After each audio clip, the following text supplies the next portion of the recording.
welcome to the podcast by Astitva Prakashan. Today we have Mr. Deepak Kumar sir for his latest release on those 90 days. Hello and welcome, sir. Hi, good evening, Zinnia, and thank you very much to you and your team for arranging this conversation. Looking forward to it. Definitely, sir. So I would love to know about yourself a bit. Sure. Zinnia, I bring in 25 plus years in software and technology space.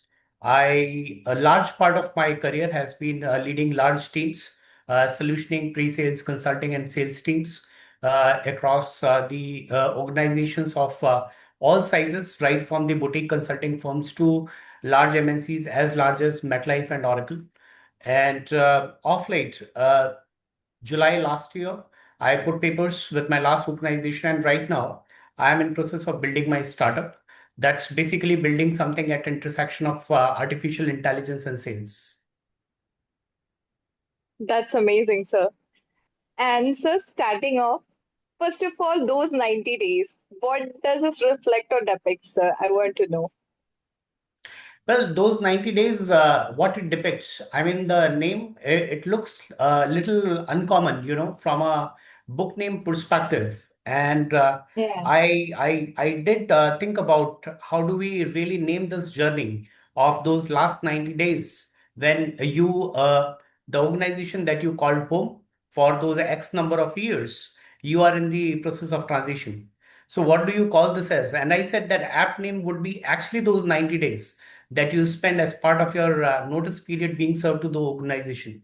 So those 90 days basically reflects upon the journey of the active involvement in the growth of an organization to the stage where you basically realize the energies, the priorities in the organization have shifted beyond you, and this is time for you to look beyond and forward to what lies ahead.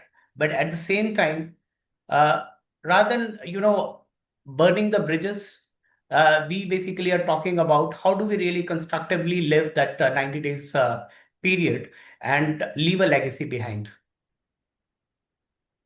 Definitely, sir. And sir, I would love to know what inspired you to write about this topic of those 90 days. Was there a spark or an incident or something that's sparked this book? Well, see, what happens is, Zinia, that the stories are basically written in two ways. One, when you are a career author, you will find stories. But when you are someone like me who never wrote a single page in his life and turning a 300 pages book, so it doesn't happen like I was looking out for a story. The story looked for me.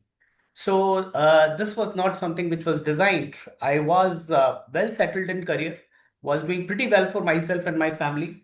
And one fine day, when you are expecting a promotion conversation, and when you are expecting to be taken to the CXO level, what if somebody tells you that you are going to take a 50% cut for something that is beyond your control? And then what you decide is that in the interest of your self-interest and dignity is if you accept that, you are actually accepting that there was a problem with the performance where there was not. So what you will do, you will basically protect your dignity and you will put papers. So basically, when I put papers, this book was far beyond my mind.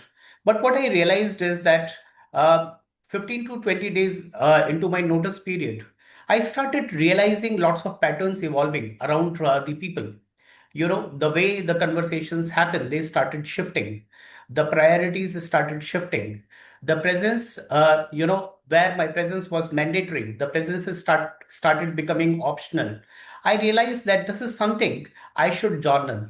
So I started writing journals, towards the end of the day. How did the day go? Who were the people I spoke to? How did they really react to, all the different sort of things that I was doing? And 20 days into journaling, I realized that this is something which can turn into a literary work.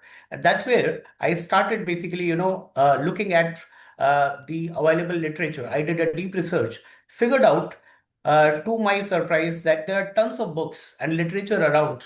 how do you really enter the organizations with impact? How do you really sort Hmm. out your first 30, 60, and 90 days and set yourself for the success for long term in an organization? Surprisingly, though, there was not much around which talks about how do you live your last 90 days in an organization? How do you really leave a footprint Yeah, behind? So that yeah, was the motivation for me to turn this whole thing into a well-structured book. that's amazing, sir. To take inspiration from something which is not easy, actually, we can say. That's amazing, sir. And sir, your book talks about the quiet endings. And why are those silent endings so powerful?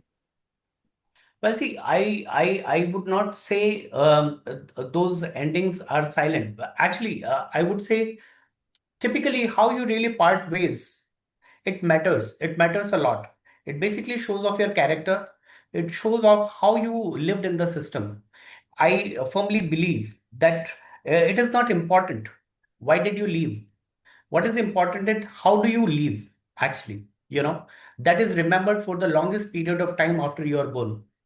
Now, the choices are always there. The way things happened with me, I had the choice of being extremely bitter, revengeful, bad mouth the organization and do all sort of stupid things. But I realized one thing that at the end of the day, this organization, there were so many great people too. I owed it to them that I keep these standards of the organizations intact despite whatever has happened. So, one way of looking at it is being revengeful and all of that. But I realized this is the organization that ran my house for 3 long years. I have to be really, really, ungrateful to do something stupid like that. That's number one. Number two is, as I said, how do you leave? And I'm not talking about just the a corporate instance. I'm talking generally about life. How do you leave certain situations? It talks a lot about your persistence, your character, and how did you Absolutely. deal with the situations, right?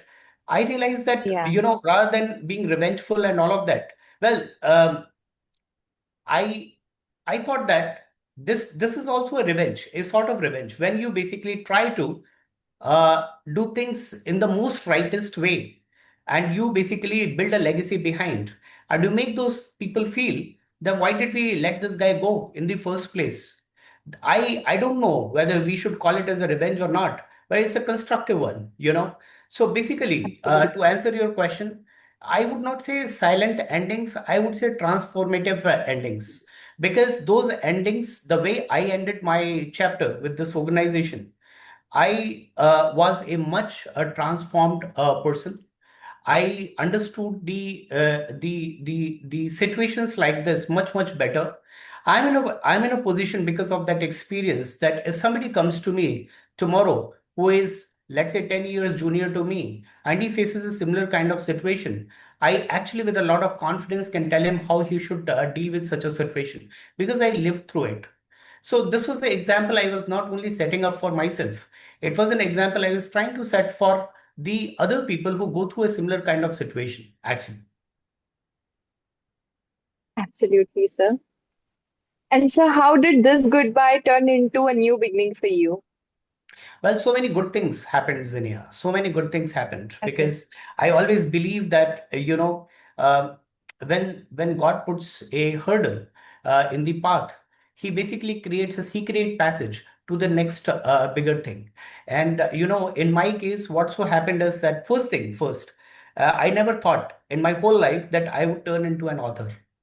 So that itself was a beginning, to an ending.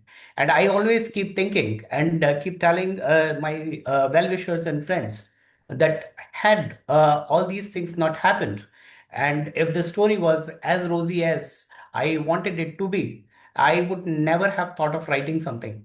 So that itself is a beginning, as an author.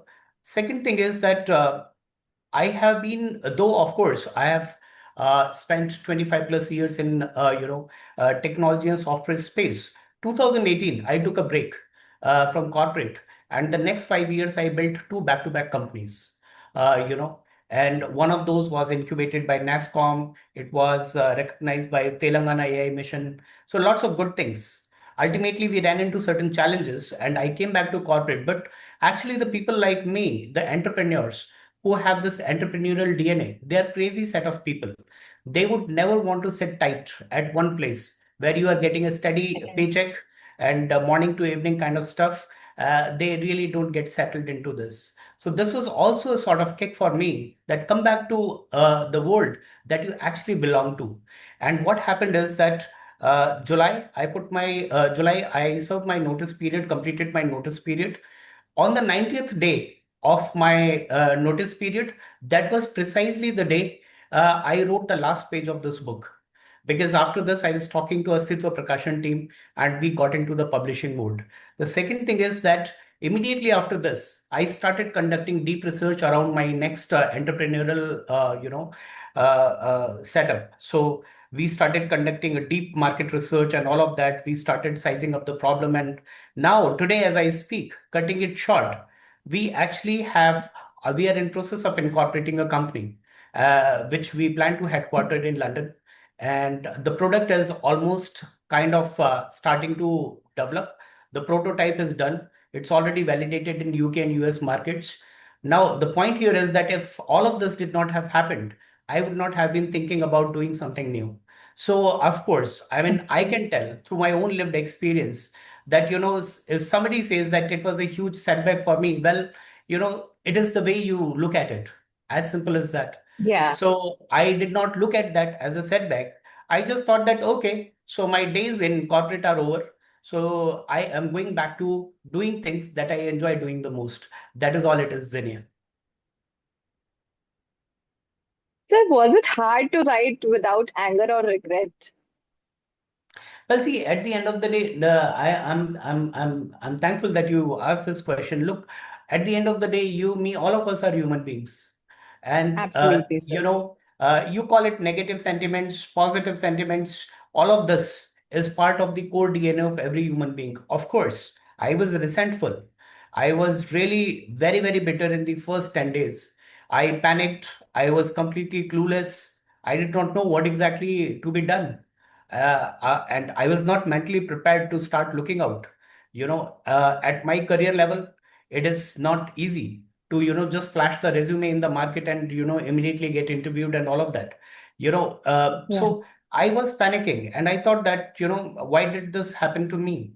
And I was really, really bitter with the leadership of the organization that the day I was having this conversation with the investment due diligence team of my company. So these guys were getting Yeah. funded and they Hmm. came out with the IPO last year. So they were in the process of funding. And I was Hmm. speaking to the CEO of my company, who was my reporting manager, just a day before this Okay. conversation. And I was telling him that this is what I'm looking for. And he told me that, Deepak, your case is extremely solid. It should go through. Just talk to the investment due diligence team next day. You are supposed to talk to Hmm. them and things will just fall in place. And the next day, within 15 minutes, I was typing in my resignation. So I was very upset. But at the end of the day, I realized just one thing. Uh, I said, this cannot be end of the world.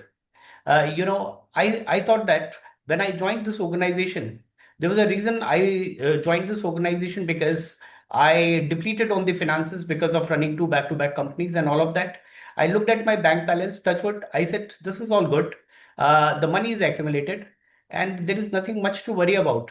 And plus, it gives me a chance to look back at what I want to really build the next. And that is all it was. And I never looked back from at that situation from that perspective. In the On the hindsight, what I thought is that can it be a learning experience for me these 90 days? Let me try to run an experiment on myself which I can basically replicate when people come to me for any sort of advice. And that's when I Okay. started doing. So what I realized is that I was anyways, performing at 100% of my capacity. I said, let's do it 3x. Let's work at 300% capacity during 90 days period. Let's work on all those different deals which got stalled. Let's start working on lots of new initiatives. And people were asking me, sir, have you gone mad? Why are you doing all this? You actually are serving notice period. I said, that is what I want to precisely change. That notice periods are not supposed to be passive. So one thing though, of course, I would like to mention that I was lucky to be honest and to be fair to my reporting manager, despite whatever challenges we had. One good thing that he did with me is that he was also regretful when I put papers. He tried to persuade me that Deepak, this is a temporary thing. Take this cut. We'll sort it out later. But when he realized that I am not staying back, he was also regretful. So on one of the calls in the initial part of my 90 days, I got into a conversation. He asked me that, Deepak, I'll be very happy to do anything for you. I said, you just give me three things. One, allow me to function for 90 days because I need to really plan out things. So I'm not prepared to immediately leave. Second is Hmm. that give me full visibility into all the initiatives that I was leading. I don't want to work passively. So allow me to work with the same way, same visibility, with the same authority that I used to work. And I don't want to make any difference between whether it is my first day of notice period or 90th day of notice period. He agreed, and that did a lot good for me as well as for this book, actually. That's great, sir. And what does living with dignity means in work settings? Well, living with dignity is a hallmark of any human being, be it corporate settings, personal life, professional dealings, and all of that. And when I say dignity, it basically means nothing but setting certain personal standards. Do not fall below certain standards. That is all it is. So when I said dignity, living with dignity during the notice period is what? Typically, what happens is that it's not only the organizations to blame, Zinnia.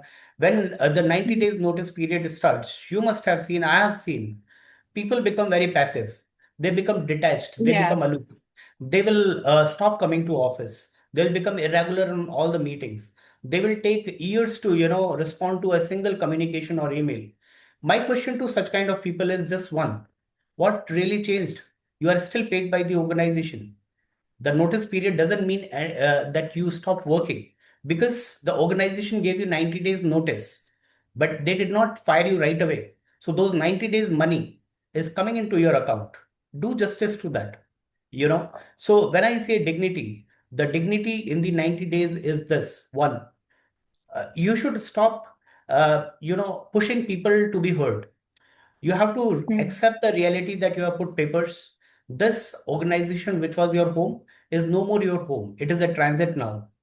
So don't expect much from the people around. At the same time, Hmm. don't let your own standards fall below. So if you're supposed to do certain things, do it. Not to prove yourself to others, but to prove to yourself that today at 6 o'clock, I'm leaving this office. I go back home. I don't have to really think about the whole day because what I did was the best to my capabilities, irrespective of whether I'm working regularly or notice period. And I did it for myself, not for others. I damn care about whether people really notice it or not. What I did was because I was supposed to do it. Let people notice it, let people ignore it, let people make fun of it, that what is that this gentleman is trying to do or prove to. Doesn't matter, because anyways you are not part of the story after 90 days. But what you will be Hmm. remembered for long after you are gone is the way you conducted yourself during that 90 days period. uh, for example, during my 90 days period, I'm happy to share that I built two offerings right from the scratch, actually. That included the complete Hmm. marketing brochures, that included designing the whole marketing campaign, that included talking to the top customers, that included taking three sales conversations right from scratch till we were about to win the deals. One was on ERP, and there were two more on automation and artificial intelligence. So basically, at the end of the day, the point is that I was heading that practice. And when I put papers, I was asked that, Deepak, do you want to continue leading this? Or should we really ask your replacement to do it? I said, no way. That guy can be my shadow. Let me keep running this whole show. And that guy, he really appreciated at the end of 90th day. He said, I learned so much from whatever you did because I was new to this whole business. I would have really, jeopardized this had I been given the charge from the day one because he was a new hire, actually. So, the point Absolutely. I'm trying to come to is to answer your question in a single line, dignity is nothing less, nothing more. It's just setting certain standards and not basically falling below those standards. Okay, sir. And sir, how can one individual cope up or should deal with the environment they face in those 90 days? The office environment, if we specifically say. Well, see, those 90 days, the book, it deals with a specific premise only, which is when you have sufficient time to basically serve your notice period. It doesn't really deal with situations like I'm not sure if you have heard, Zinnia, Oracle Hmm. across the world on a single day fired 30,000 employees, out of which 14,000 employees were from Oracle India. And the way they fired the people was really painful. At 6 o'clock Indian Standard Time, there was an email that hit the laptops and the mailboxes of all the employees, and which had only 4 or 5 lines, which said, "We, because of organization's priorities, we have to take this difficult decision to let you go. We thank you for your service. Will be serving you the severance pay, and click on this particular link for for uploading your separation documents." That is all it is. Now, in such a situation where you are not even given any sort of notice period, book doesn't deal with that. I'm particularly talking about those situations where you have been given the notice period. Now you will realize, Zinnia, and the people who are Yeah. watching this podcast will realize, don't really feel Yeah. sad or bad about it. You are lucky enough to have that sort of time. What if you were shown the door Absolutely. right on the spot, and you were told that, boss, the security will escort you to the main door. Your stuff we are getting packed. It will be sent by courier to your house. What is that you can do at the end of the day? I will serve you the severance package. So the point I'm trying to come to is to answer your question. The first thing first, I believe that whatever pros or cons come to life, I've been always a huge practitioner of being grateful for everything that happens around until unless it involves somebody's loss of life. There is nothing to be grateful about it. But until unless there is a loss of life of somebody, I always feel grateful. Now, if somebody has got 90 days period, that's that he or she can be still grateful that at least the organization give them that sort of time. They have the time window to plan out the things in a proper way. Second thing is how they should deal with those 90 days. Simple. On if we go into the book towards the last part, legacy by design, there's a framework that I have published. What I am basically talking about there is there are multiple phases people go through when such kind of situation happens. The very first reaction is shock. The second reaction or second phase is when you get upset and angry and you get bitter. Third is when you Yeah. get settled. Fourth is when you started realizing that this is something which is irreversible.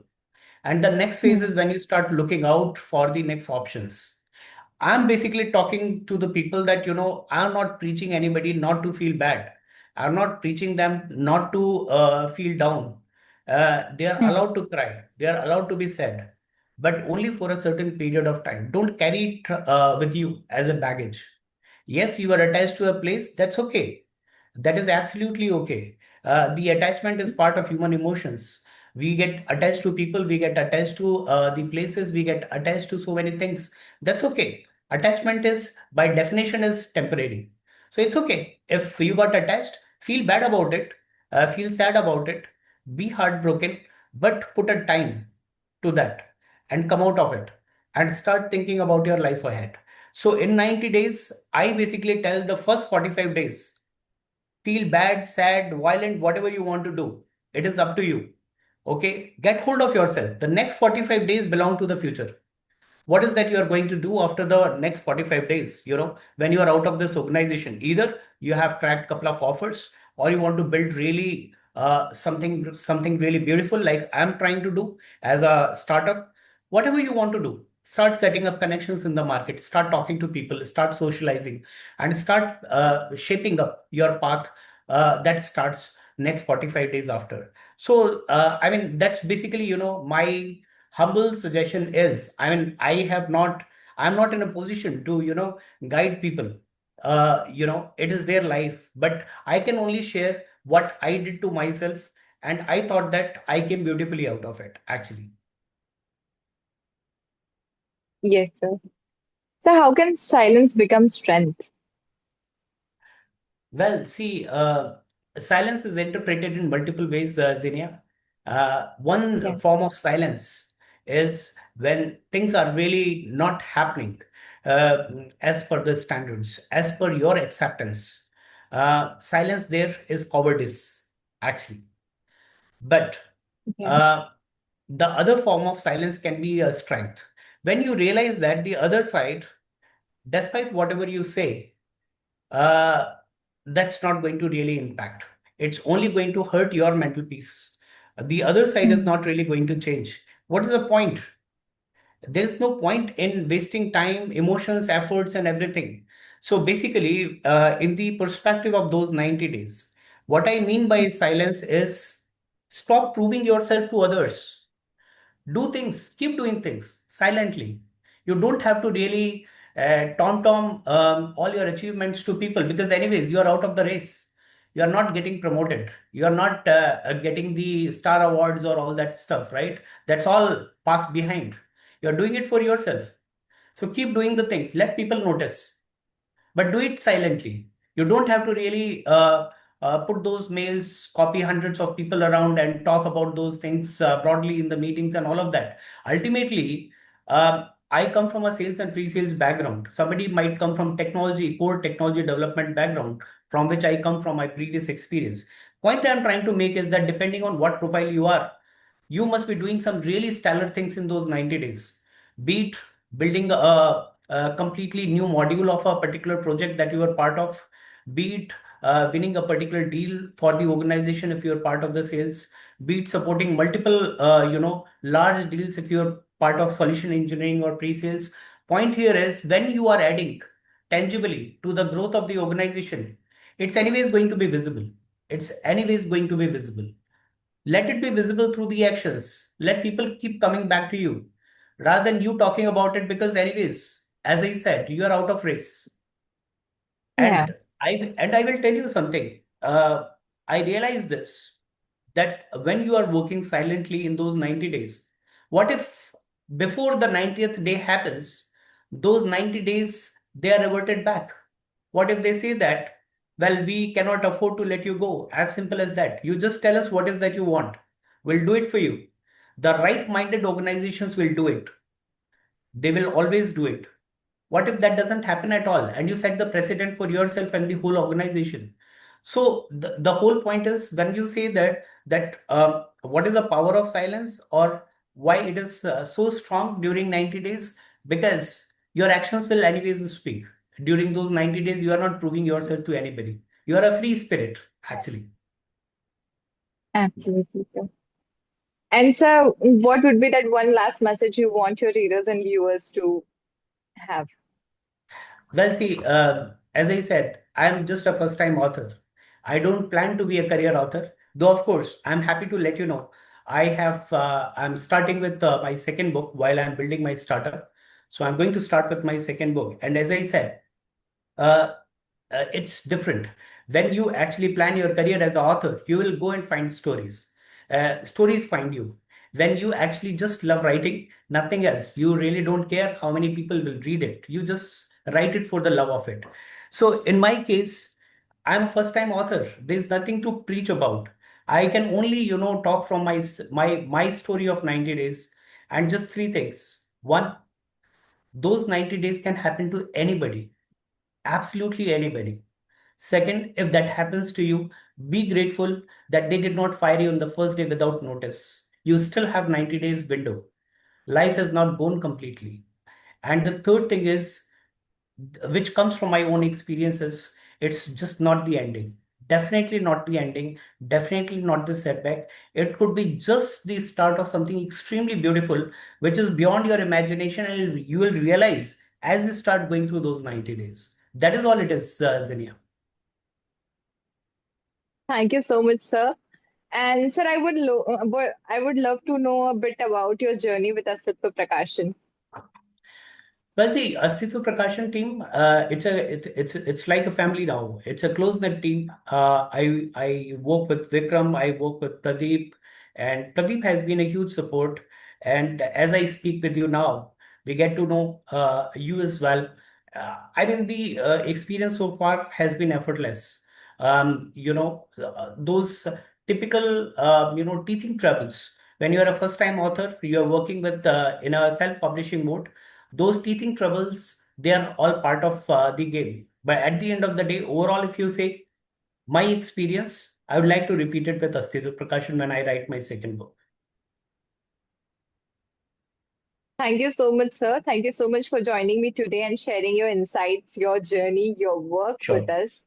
And thank you so much for sharing something we don't usually find in the market so easily. Like nobody talks about those 90 days actually to like as we are also in a corporate world working with the companies and all.